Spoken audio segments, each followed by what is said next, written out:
नमस्कार दोस्तों, स्वागत करते हैं आप सभी का आपके आरोही यूट्यूब चैनल पर। दोस्तों, जैसे आप जानते हैं कि यह ऑनलाइन प्रोग्राम कोविड-19 के चलते प्रारंभ किया गया है। जो हमारे विद्यार्थीगण हैं या हमारे जो मित्रगण हैं, बीच में जिनके क्लासेस छूट चुके हैं, उनके लिए पुनः क्लास लेके आया हूँ। आइए देखते हैं आज का टॉपिक वर्ण विचार, सामान्य हिंदी में वर्ण विचार। जो उत्तर प्रदेश दरोगा विशेष यूपी पेट टेट व अन्य एक दिवसीय परीक्षाओं के लिए महत्वपूर्ण होगा। आइए देखें, वर्ण पर विचार करें। वर्ण विचार एक बहुत महत्वपूर्ण टॉपिक है। इसके पहले भी इसके संबंध में बहुत सारी बातें हो चुकी हैं। वर्ण से किसी भी परीक्षा में एक या दो प्रश्न निश्चित ही आता है और यह टॉपिक आगे के टॉपिक के लिए एक रास्ता क्लियर करता है, दिशा निर्देश करता है। अब प्रश्न उठता है कि वर्ण किसे कहते हैं, इससे संबंधित प्रश्न कैसे बनते हैं। आइए देखें, सबसे पहले वर्ण पर विचार करने के पहले वर्ण की परिभाषा समझ लें।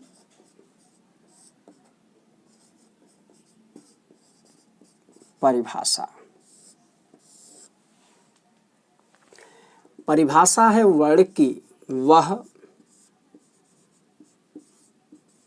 छोटी से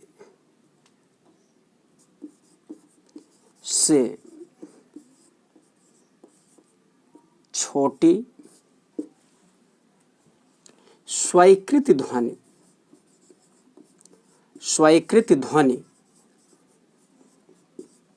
साथ में नोट्स बनाते जाएंगे, जिनके आगे टुकड़े ना किए जा सके, आगे टुकड़े ना किए जा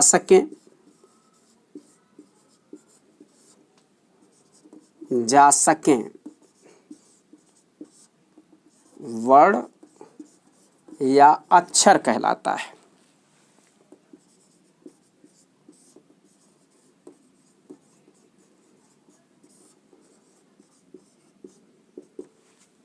आपने देखा कि वर्ण की परिभाषा में वह छोटी सी छोटी स्वीकृत ध्वनि जिनके आगे टुकड़े ना किए जा सकें, उसे वर्ण या अक्षर कहलाता है। या तो आप उसे वर्ण कहते हैं या तो आप अक्षर कहते हैं। इस पर हम तो चर्चा करेंगे ही। आपसे पूछा जा सकता है कि वर्ण किसे कहा जाता है या अक्षर किसे कहा जाता है, दोनों में अंतर क्या है। तो यहाँ तीन बातें आपने देखी, सबसे छोटी हो, स्वीकृत हो और जिनके आगे टुकड़े ना किए जा सकें, उसे वर्ण या अक्षर कहलाता है। अब प्रश्न उठता है कि वर्ण किसे कहा जाता है, अक्षर किसे कहा जाता है। जब किसी ध्वनि को, जैसे क्या है, जब किसी ध्वनि को हम लिखते हैं या लिखित स्वरूप को वर्ण और ध्वनि के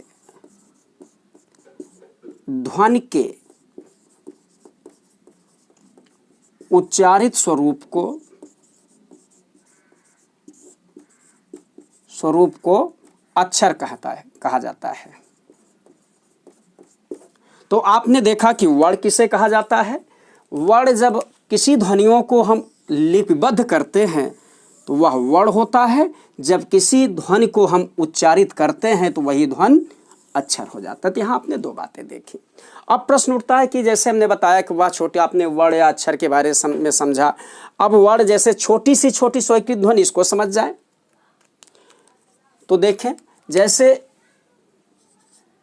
आ, का, खा, इतने से समझते हैं। आ क्या है, यहाँ आपने देखा कि यह स्वर है और का खा क्या है, यह व्यंजन है और ये वर्ण भी हैं। दोस्तों आप देखें, क्या यह इस स्वर के टुकड़े किए जा सकते हैं, क्या स्वर के टुकड़े किए जा सकते हैं, क्या इस आ के टुकड़े करें, नहीं होगा। अर्थात आप देख रहे हैं कि स्वर सबसे छोटी इकाई है। अगर आपसे पूछ लिया जाए भाषा की सबसे छोटी इकाई, तो आप कहते हैं वर्ण।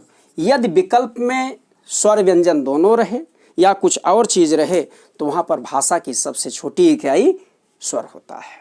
और इन का खा के टुकड़े करके देखें, का और ये आप आ, ठीक है, खा में आ छुपा हुआ है। आपने देखा कि स्वर स्वतंत्र रूप से बोले जाते हैं और व्यंजन स्वतंत्र रूप से नहीं बोले जाते, अपितु यह स्वरों के सहारे बोले जाते हैं। तो इतनी बातें आपने देखी।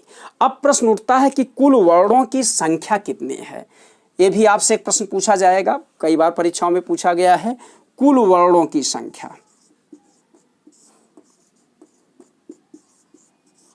वर्णों की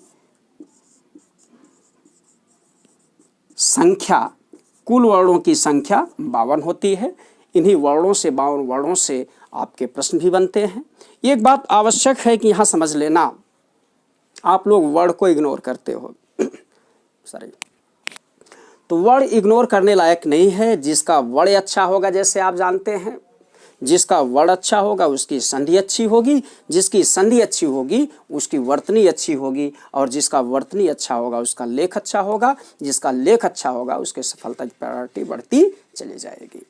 आइए अब देखते हैं कि जो ये वर्ड हैं जिनकी संख्या 52 है, इनके भेद कितने हैं। संख्या और भेद में आप अंतर समझने की कोशिश करिएगा। इसको हटाएंगे हम। आप उम्मीद है कि इसको समझ रहे होंगे।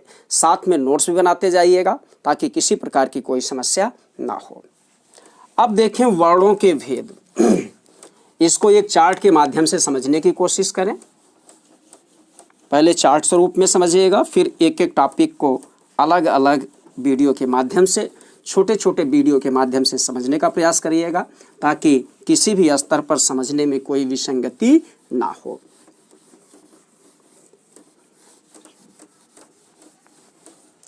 अब प्रश्न उठता है कि वर्ण के भेद कितने होते हैं।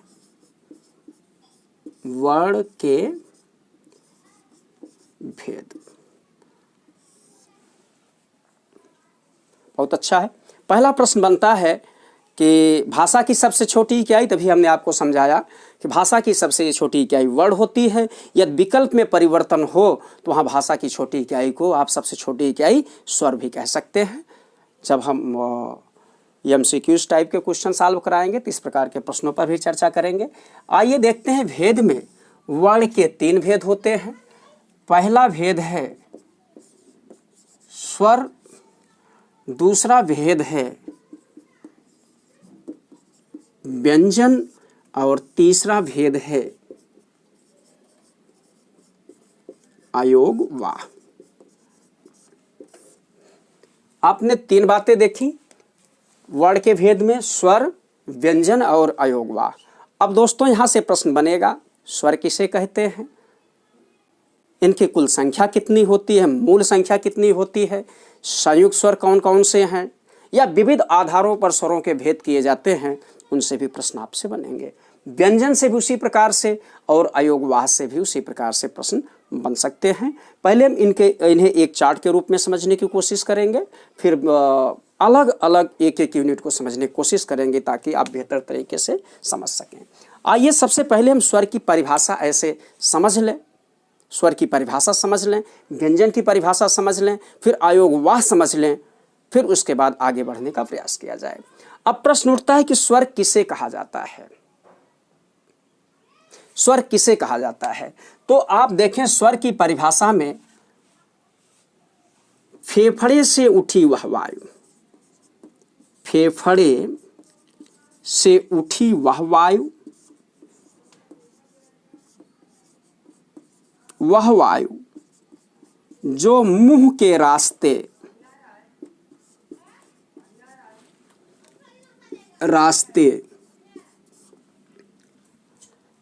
बिना बाधा के बाहर निकले, बिना बाधा के बाहर निकले या निर्बाध रूप से बाहर निकले, उसे स्वर कहा जाता है। बिना बाधा बाहर निकले स्वर कहा जाता है।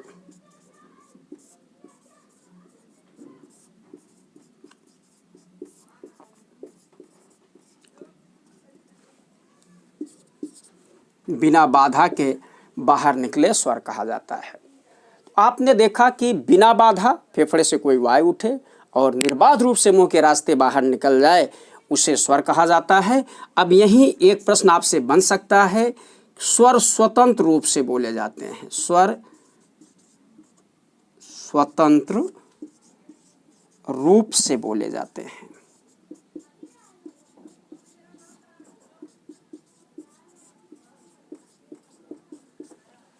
स्वतंत्र रूप से बोले जाने का अभिप्राय है कि इनके उच्चारण में, इनको उच्चारित करते समय व्यंजन की भांति किसी अन्य की जरूरत नहीं पड़ती। जैसे व्यंजन स्वतंत्र रूप से नहीं बोले जाते, स्वरों के सहारे बोले जाते हैं। अब यही प्रश्न उठता है कि एक कुल स्वरों की संख्या कितनी है? कुल स्वर और मूल स्वर। दोस्तों, कुल स्वरों की संख्या 11 होती है और मूल स्वरों की संख्या 4 होती है। और परंपरागत आधार पर एक प्रश्न आपसे कभी पूछा गया है, परंपरागत आधार पर स्वरों की संख्या 13 होती है। ठीक है, कुल स्वरों की संख्या 11, मूल स्वरों की संख्या 4, परंपरागत स्वरों आधार पर स्वरों की संख्या 13 होती है। इनको जब हम अलग से आपको पढ़ाएंगे स्वरों के भेद को, तो वहाँ बताने की कोशिश करेंगे। अभी केवल आप इतने को समझने की कोशिश करें, स्वर किसे कहते हैं, व्यंजन किसे कहते हैं, अयोग वाह किसे कहते हैं। इनके फिर एक एक भेद, स्वर के विविध भेदों को 11 कौन है, 4 कौन है, 13 कौन है, इनको अलग छोटे छोटे वीडियो में बताने की कोशिश करेंगे। क्योंकि बड़ा वीडियो नहीं बनेगा, बड़ा वीडियो से में कई प्रकार की विसंगतियां भी होती हैं। आइए देखते हैं व्यंजन किसे कहा जाता है।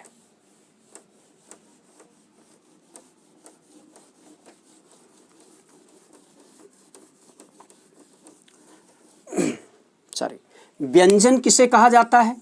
वही परिभाषा उठाएंगे वहीं से, फेफड़े से उठी वह वायु,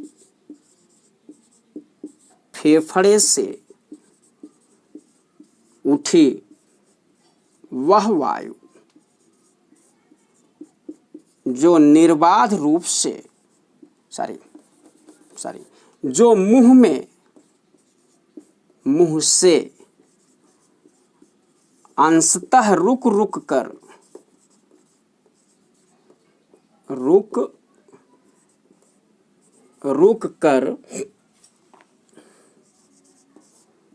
बाहर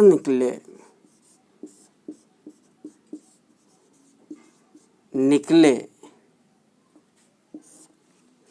व्यंजन कहलाता है, व्यंजन कहलाता है। जैसे का, खा, गा इत्यादि। अब प्रश्न उठता है का, खा, गा इत्यादि। यही पीछे जैसे हमने चर्चा किया कि स्वर स्वतंत्र रूप से बोले जाते हैं, व्यंजन स्वतंत्र रूप से नहीं बोले जाते। यहाँ देखें, व्यंजन, ये पूछा जाएगा, व्यंजन स्वतंत्र रूप से नहीं बोले जाते। व्यंजन स्वतंत्र रूप से नहीं बोले जाते। इनके उच्चारण में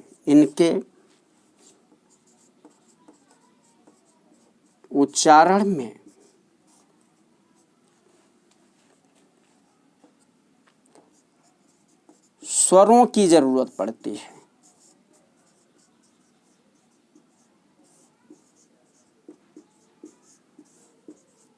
जैसे का के उच्चारण में देखें, का के उच्चारण में हलंत लगाए, समझ में आया स्वर। फिर इसी को का के जगह पर अगर हम की लिखते हैं, हलंत लगाते हैं, ये निकलता है। इसी प्रकार से अन्य मात्राएं जो लगेंगी हलंत लगाने के बाद वही निकलेगा। आपने देखा कि व्यंजन स्वतंत्र रूप से नहीं बोले जाते, स्वरों के माध्यम से बोले जाते हैं। इनके उच्चारण में स्वरों की ज़रूरत पड़ती है। दोस्तों इसकी ज़रूरत मुझे संधि में पड़ेगी। जब हम संधि पढ़ेंगे तो इस पर हम विशेष चर्चा करेंगे। अब प्रश्न उठता है कि कुल व्यंजन की संख्या या मूल व्यंजन की संख्या कितनी होती है। मूल व्यंजन की संख्या 33 है दोस्तों। इस पर हम अंदर जब चर्चा करेंगे, एक एक पार्ट्स को देखेंगे तो वहाँ चर्चा कर लेंगे। आइए अब बचता है अयोगवाह। अयोगवाह को समझ लेते हैं, फिर इस वीडियो को ही रोकते हैं, फिर उसके बाद अलग अलग एक एक वीडियो को समझने का प्रयास करेंगे।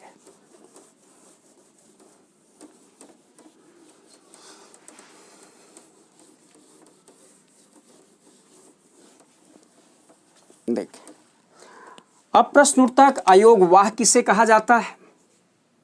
तीसरा भेद अयोगवाह, इसकी जरूरत कैसे होती है, कहाँ इसकी जरूरत पड़ती है। अयोगवाह अयोगवाह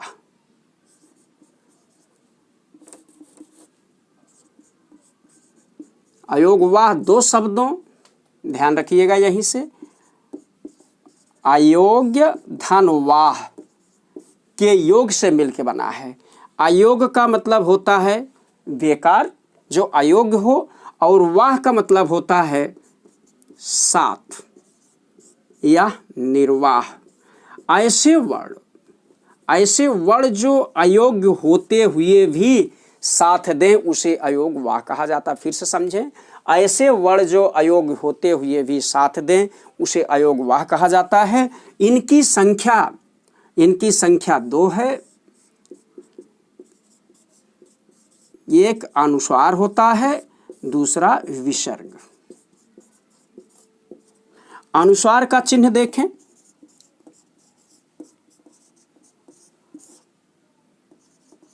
अनुस्वार और विसर्ग का चिन्ह देखें।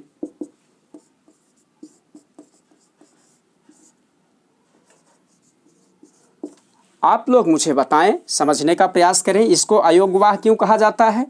इसका चिन्ह एक बिंदु, दोस्तों ठीक है, किसी वर्ण के ऊपर एक बिंदी है, और विसर्ग का चिन्ह किसी स्वर या वर्ण के आगे 2 बिंदी है। ये अयोग्य कैसे, आप मुझे बताएं। यहाँ देखें, आपने कहीं इस बिंदी को या इस चिन्ह को अलग स्वतंत्र रूप से लिखे हुए देखे हैं क्या। अगर देखे हो तो बताएं, नहीं देखे हैं तो क्या है, ये अयोग्य है, बेकार है, निकम्मा है, इसीलिए अयोग्य कहा गया है। फिर साथ में वाह लगा है, अयोगवाह। वाह तब, ये अयोग्य होते हुए भी साथ तब आपको देना पड़ता है जब कहीं आपको संत लिखने की बारी आती है, जब कहीं अंत लिखने की बारी आती है, जब कहीं कंत लिखने की बारी आती है। ठीक उसी प्रकार से जब अतः, प्रातः जैसे शब्द लिखने की बारी आती है तब विसर्ग की भी जरूरत पड़ती है। इसलिए अनुस्वार और विसर्ग दोनों अयोगवाह हैं। दोस्तों इस टॉपिक पर बस आज इतना ही। आपने देखा कि वर्ण किसे कहे जाते हैं, वर्ण की परिभाषा क्या है, स्वर किसे कहे जाते हैं, स्वरों की कुल संख्या क्या है, मूल संख्या क्या है, परंपरागत आधार पर संख्या कितनी है, व्यंजन किसे कहा जाता है, व्यंजन की कुल संख्या कितनी है, और अयोगवाह क्या है, अयोगवाह की परिभाषा और इनके भेद समझने का आपने प्रयास किया है। अब अगले टॉपिक में आप देखेंगे स्वर के बारे में समझेंगे, फिर व्यंजन के बारे में समझेंगे, अयोगवाह के बारे में समझेंगे। दोस्तों यदि मेरा यह वीडियो आप लोगों को पसंद आया हो तो प्लीज़ हमारे इस वीडियो को लाइक करें, शेयर, सब्सक्राइब, कमेंट ज़रूर करिएगा। तब तक के लिए नमस्कार, धन्यवाद।